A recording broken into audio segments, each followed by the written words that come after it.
Welcome to the Matt Sager Podcast, Thursday, February 20th, 2019. Almost 1 week to the day after the shutdown of HQ Trivia, and if you don't know what that is, good on you. That shit ruined my life for a little bit of time. Became a bit of an obsession, especially when I actually won one evening.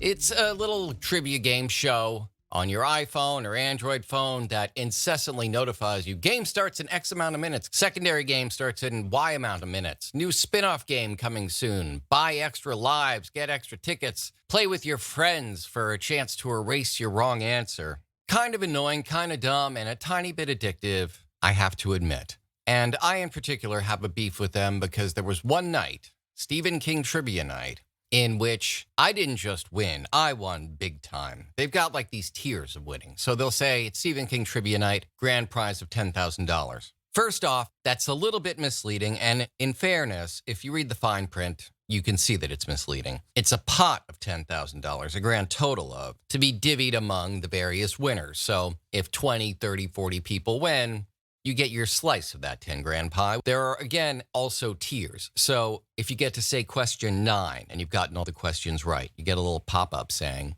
hey, you've won. You can take 8 cents now and bow out, or you can risk it all like literally less than $1, considerably less, and try for another couple of questions. On Stephen King Night, I went through every tier, won every question, and out of $10,000, because I was not the only winner, I won seriously, I think it was $16. An embarrassing amount of money for that kind of work, that kind of passion. What it really was for me was bragging rights as a Stephen King constant reader, mega fan. I wanted some acknowledgement that I'd won. And instead, I got a pop-up message saying, oh, error, you've been logged off.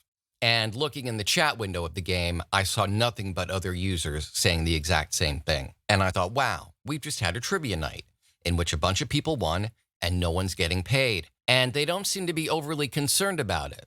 That's very troubling. This appears to me to be a game that is pulling in revenue from investors, money from sponsors, and may or may not just be a giant fraud, because they just had an entire game in which they're declaring it a wash, not doing a thing about the fact that no one's getting paid their winnings. So that was a bit of a warning sign, as if the game itself, with its little pop-ups and its horrifically uncharismatic hosts, and continuing spin-off games. There was a word game, a sports trivia game. And I mean, they were pulling in the worst open micers and college interns who they thought might have had a little bit of charisma to host these games, dragging out what would have been 12 to 15 questions into these 40-minute agony fests of terrible jokes and song and dance numbers. And, oh, look at my outfit, I'm so cute. It just was enough to make you want to vomit. And so I'm never happy when people lose their jobs. I'm really not. But I was not particularly shocked, other than that it was Valentine's Day, when HQ Trivia announced that, first in a letter to their employees, all of whom were immediately fired, then sharing that letter publicly, saying, oh, we're so sorry to the many fans, and we'll definitely make sure to get those winnings out to you, which, don't hold your breath. I won my game months before any of this drama. One thing to come out of the St. Valentine's Day HQ Trivia massacre was an incredibly drunken show. When everybody got fired from K-Rock after I left there, a bunch of DJs did a pretty unprofessional appearance on the Howard Stern show, whining and moping. And that's one thing. But, I mean, here are some drunken hosts who, at their best, at their peak, when HQ Trivia was on their resume and they were going to bars and bragging about it, picking up men or women or whoever, owning the room with, oh, I'm HQ Trivia guy. You might have heard my shitty joke 70 times in a row if you've been tuning into HQ Trivia. Here's them going, screw it. It's over. No one is going to be interested in us when this is done because we're horribly uncharismatic and we kind of know it. Here's them being drunk on what they believed to have been their final show, February 15th. This is the most entertaining HQ Trivia has ever been, by the way. It's so easy to love. Yeah, let's just get drunk. We're not putting this on our resume anyway. This is an embarrassment. So let's just go out in a blaze of just pathetic unprofessionalism. Play it louder. Play it louder. So you get the idea. I won't torture you anymore. Matt Richards, one of the main hosts. This is the guy who at every fifth question would go, hey, everybody, it's question 5.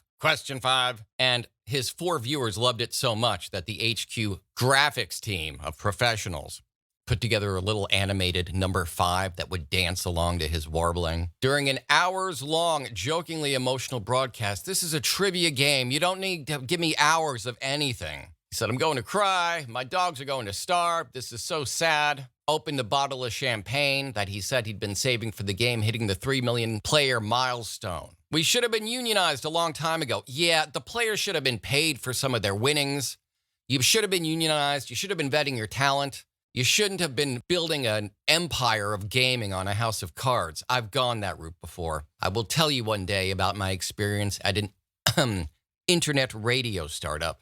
This was pre-podcasting, called eyada.com. It was founded by an actual fairly legendary, now for all the wrong reasons, disc jockey, and believe it or not, a bunch of bigwigs from the UFC. And that too was a joke destined to fail with promises that were unable to be fulfilled. My show was a video game show where ostensibly listeners could call up and play like Half-Life with me. That's the era we're talking about. Counter-Strike, things like that. And the IT department could never make it work. They would try to make me cut promos and say, come on, log into eyada and play video games with me. And I refused to cut these promos because they had violated my contract in about 100,000 different ways, whited out the part about my benefits, erased a 0 from my salary. And the one thing I had left was a little bit of integrity, and I was not going to cut promos promising something that I knew the company couldn't deliver, the technology to play games with me. HQ Trivia had none of these compunctions. They were happy to screw over their employees, and the employees, along with them, were happy to screw over users like myself who could win and get nothing from them. So without any warning, the company shuts down. And again, I do find these people to be repulsive. I found the game to be noxious, but it's never actually good news when people lose their jobs. So the weird part is, as of today, there are rumblings that it might actually return. Again, after an extremely abrupt announcement that the company was ending and a firing of all the employees on Valentine's Day. What was actually supposed to have happened was a major acquisition and a ton of money coming in. And somehow the investors and acquisitioners realized they were buying just smoke and mirrors, vaporware. And they pulled the plug, and with it apparently went all of HQ's hopes, dreams, and plans for the future, and therefore it dissolved. There haven't been any games since February 15th. There have been lots of cries for the game to return, apparently all from the HQ Trivia Twitter account, and that of its co-founder and CEO, Rus Yusupov. On February 16th, the HQ Trivia Twitter account posted a tweet simply stating, accepting your voicemails, and giving out their phone number, 212-381-0832. Within a couple minutes, they tweeted again, wow, 500 voicemails already. And then just to make sure that we really understood how beloved they were and what a tragedy this was, they began posting some of those alleged phone calls from definitely real people in embedded multimedia tweets. We all love you, even if you're really glitchy sometimes. You know, we didn't realize it then, but that was kind of part of the charm. Yeah, part of the charm. We really miss the glitches. Yeah, we miss that stuff. Hey, Russ, how's it going? A lot of people are really attacking you right now, and that's a lot. But I hope everything's going well. Everyone really wishes this billionaire well who fired his entire staff and who didn't pay winnings to people who played his doofy game. A lot of sympathy for the people at HQ Trivia in these dire financial times in which the working homeless is at a record high. In an election year in which everything's on the line, let us all give our sympathies to Rus Yusupov and the dingbats at HQ Trivia. Have mercy. It's really cool that you're taking voicemails. I think what you've been doing is funny and playful. Everyone else thinks it's like not, but I think you're doing great. Well, at least she acknowledges that nobody else thinks it's funny or playful. But interestingly, new tweets as of the 18th. This is all happening so fast, it's a little suspicious, even more so than it's been so far. This not from the HQ Trivia account, but from that of Rus Yusupov himself, at Rus, spelled R-U-S. It's a whole Twitter thread. On Friday, I announced that HQ Trivia was shutting down after a failed acquisition. Well, it was a busy weekend and HQ will live on. More below. 2. Friday was a very hard day. HQ ran out of cash. Awfully quickly, very abruptly. That's my commentary. Back to the tweet. There was a potential acquisition of the company which fell through abruptly, and worst of all, we couldn't even afford severance for the 25 employees it pained me to let go. In the face of all that, I was amazed by the outpouring of love I still saw from players presumably who got some of their meager winnings. You shared how much HQ meant to you and how much you'd miss it. You also shared your frustration about not being able to cash out, which is fair. So I spent the weekend on the phone finding a new buyer and do right by everyone. We found a new home for HQ with a company that wants to keep it running. All employees, contractors, and players are top priorities. Severance will be paid and you will be able to cash out. Little update, not a done deal yet, but I'm optimistic. In its new home, we should expect HQ to go through some changes, especially to cover expenses and be less buggy. If you have ideas on how to make Chapter 2 of HQ even better than Chapter 1, I want to hear it. Reply with your feedback. I'll compile and organize and make sure the new owners see it. That's all for now, more to come. Well, forgetting about Chapters 1 and 2, let's try and avoid Chapter 11. Also, as one of those players who long before everyone got screwed who worked there, I got screwed as a player. And again, I'm not trying to be the better off dead kid. I could really care less about my $16. Not going to obsess about it. It spoke to me, however, that if one night of trivia of this dumb game in which people sit through 40 minutes of this nonsense, no one got their winnings, that spoke to me of a house of cards and potentially of a fraudulent operation. I think we should know a lot more and really look into this. As I'm watching Forbes and the New York Times and the tech press cover this, I would like to cover the shadier aspects of this about how they ran out of cash overnight, how they were unable, certainly unwilling, to give severance or notice to any of their 25 employees, who was going to acquire them, and why they suddenly panicked and ran for the hills, leaving HQ Trivia penniless. It's a mystery, one far more interesting than the game itself has been to me so far. Thanks so much for hanging out with me on yet another episode of the returned, rebooted, and relaunched Matt Sager podcast. Why don't you get in touch with me? Send me an email to matt@mattsager.com or call me at 646-535-4788. If you don't, I might just lay off myself and my cat. That is my entire staff.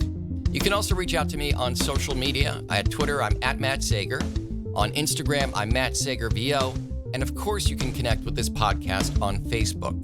The podcast page is facebook.com/MattSagerPodcast. And I am, of course, a working voice actor. You can find my voice acting page on Facebook at facebook.com/MattSagerVO. I'll also attach links in tonight's podcast description to my Patreon, where you can help support the show.